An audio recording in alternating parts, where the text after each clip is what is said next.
বৈশ্বিক বাজারে স্বর্ণের দাম কমেছে। শক্তিশালী মার্কিন ডলার এবং উচ্চ জ্বালানি মূল্য এর পেছনে বড় ভূমিকা রেখেছে।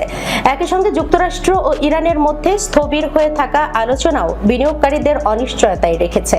খবর রয়টার্সের। বৃহস্পতিবার স্পট গোল্ডের দাম 0.8% কমে প্রতি আউন্স 4,699.85 নেমে এসেছে।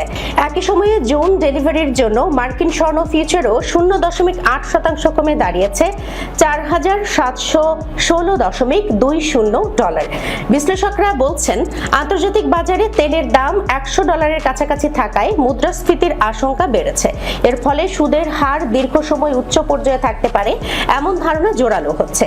এ অবস্থায় স্বর্ণের মতো সুদবিহীন সম্পদের প্রতি বিনিয়োগকারীদের আগ্রহ কিছুটা কমে যায়। একই সঙ্গে শক্তিশালী ডলারের কারণে অন্যান্য মুদ্রার বিনিয়োগকারীদের জন্য স্বর্ণ কেনা আরও ব্যয়বহুল হয়ে ওঠে। বিশেষজ্ঞদের মতে, মধ্যপ্রাচ্যের পরিস্থিতি এবং যুক্তরাষ্ট্র ইরান আলোচনার অগ্রগতি আগামী দিনগুলোতে স্বর্ণবাজারের দিক নির্দেশনা নির্ধারণে গুরুত্বপূর্ণ ভূমিকা রাখবে।